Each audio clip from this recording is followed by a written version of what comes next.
Chapter 1, Lesson 1. Chapter 1 is called Introduction to Statistics, and then under this lesson, we have 3 lessons.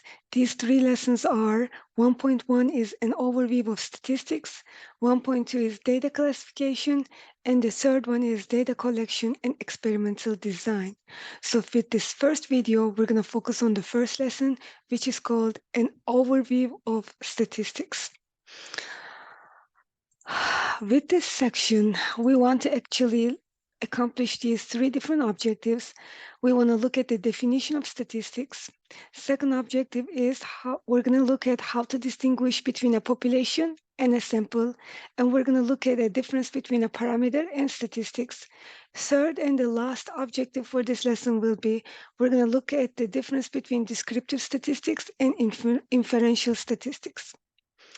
Before we talk about these things, let's just talk about now, what does data mean? So data consists of information coming from observation, counts, measurements, or responses. So it's something very common these days. We have a lot of data, unstructured data, that we need to make meaning. So 7 in 10 Americans believe the arts unify their communities, and 2 in 5 Americans have changed an opinion or perception based on an arts experience. Another sentence here is, notably, 21% of 8 to 11 years olds have a social media profile. Those are some data that we could have shared with you. Now we're going to look at these term, which is the name of our class, statistics. What is statistics? The statistics is the science of collecting, organizing, analyzing, and interpreting data to make decisions. So statistics is a science which allows us to collect, organize, analyze, and interpret data to make decisions. So we have these 2 vocabulary that we need to be very comfortable of, population and a sample. So population is the collection of all outcomes, responses, measurements, or counts that are of interest. A sample is just a subset or part of this population. So as you see, this red dress woman and this blue dress woman and this guy over here, they're still part of the population, but these 3 represents the population as a sample. Here's an example. In a recent survey, 834 employees in the United States were asked if they thought their jobs were highly stressful. Of the 834 respondents, 517 of them said yes. Identify the population and the sample and describe the sample data set. So for this question, let's think. We have 834 employees in the United States. Now, when we look at the solution here, the population consists of all the responses of all employees in the United States. The sample consists of the responses of the 834 employees who took the survey. The sample is a subset of the responses of all employees in the United States. The data set consists of 517 yeses and 317 no's. So responses of all employees, they represent the population. So whoever works in the United States, that must be the population for that case study. But whoever took the survey, those 800 something people, 834 people, they're still the sample. Responses of employees not in the survey, that's also a subset of the sample. If we look at now these 2 vocabulary, parameter and statistics, a numerical description of a population characteristics. Parameter means it is a numerical description of a population characteristic. Average age of all people in the United States. So it's a numerical description. It's the average age. It's a number value. It's a numerical description. So it's a parameter.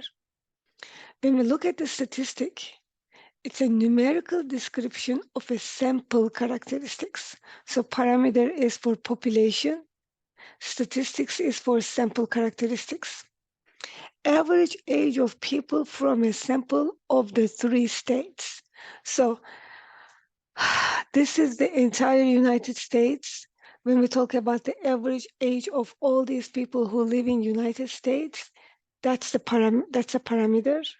But if you take only these 3 states, and then you talk about the average age of a people from these 3 states, then it's called a statistic. So parameter is for population, statistic is for sample. Here is an example. Decide whether each number describes a population parameter or a sample statistic. In the United States, a survey about 9,400 individuals aged 15 and over found that such individuals spend an average of 5.9 hours per day engaged in leisure and sport activities.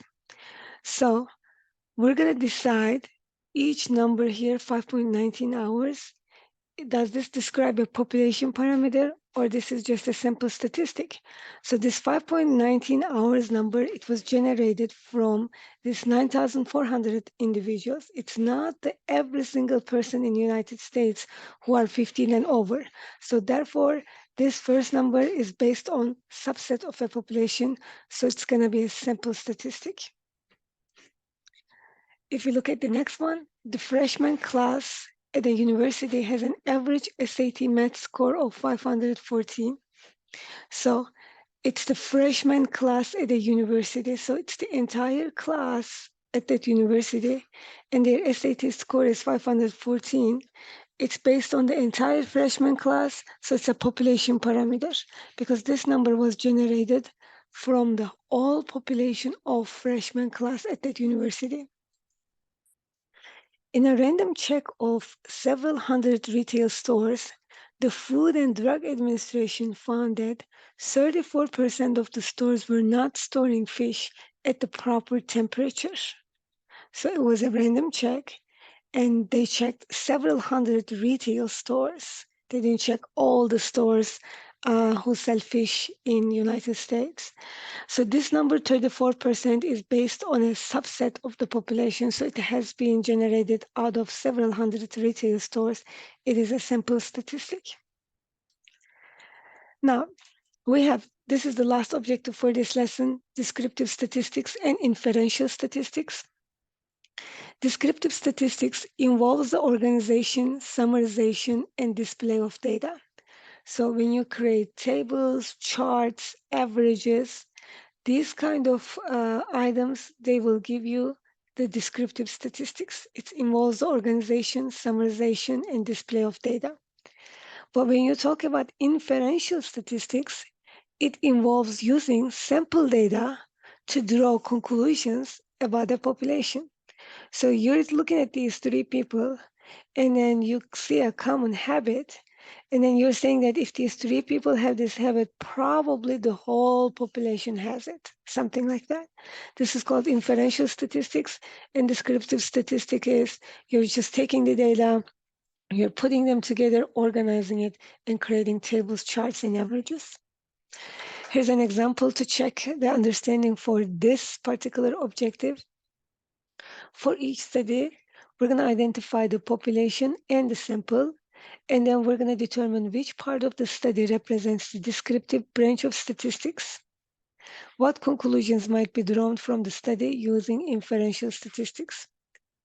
A study of 1,502 US adults found that 18% of adults from households earning less than $30,000 annually do not use the internet as shown in the figure. So I see a table here, I see a bar chart here. On this bar chart, there are 4 different income values, less than 30,000. This is the income between 30,000 and almost 50,000. And this is the next higher income, and this is the last income. And then it shows me that these are the US adults who do not use the internet, and then by household income. So as you see from this bar chart, I understand that when the income increases, you have less people who are not using the internet. So everybody is online here. But then when you have less income, you have more percent who is not using internet. So for this sentence, we're going to identify the population and the sample. So this is a study of 1,502 people. The population consists of responses of all US adults. So that's the population. The population is supposed to be all responses of the US adults. And the sample consists of the responses of the 1,502 US adults in the study. The descriptive branch of statistics involves the statement 18% of adults from household earnings less than 30,000 annually do not use the internet. A possible inference drawn from the study is that internet has been made inaccessible to lower income households. So if we go back here, for each sentence, they identify the population and the sample. Then we're going to determine which part of the study represents the descriptive branch of statistics and what conclusion might be drawn from the study using inferential statistics. So what do you think as an inferential statistics? Which part of the study represents the descriptive branch of statistics? So when you look at the branches of statistics, we have the descriptive statistics while we see tables, charts. In inferential statistics is just using the sample data if you draw conclusions about the population. So in this problem then, all US adults are the population. This 1,502 adults are the sample. And then these bar charts, they show the descriptive statistics. They show this descriptive statistics. And when we look at this, if we need to draw a conclusion using inferential statistics, we say that when the income is smaller, you will have bigger percent of people who does not use internet. So this is the answer. Population is all US adults. Sample is this many people who took the study. Descriptive branch of statistics involves the statement 18% of the adults from household earnings less than 30,000 annually do not use the internet. So the percents and the chart doesn't really match here, but it's no big deal. So the chart we're seeing is actually 23%. So this fact here, this is the descriptive statistics. And then a possible inference drawn from the study is that internet has been inaccessible to lower income. Again, we have another sentence that we're going to do the same thing. A study of 1,000 US 401k retirement plan participants found that the percentage who do not know how many years their retirement savings might last is 32%.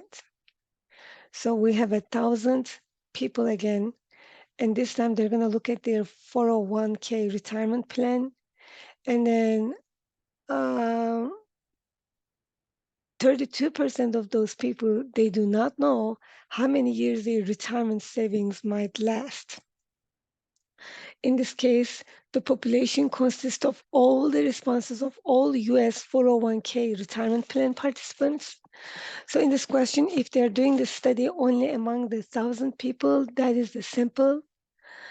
The part of the study that represents the descriptive branch of statistics involves the statement which says the percentage who do not know how many years their retirement savings might last is 32%. So this part of the sentence shows the descriptive statistics.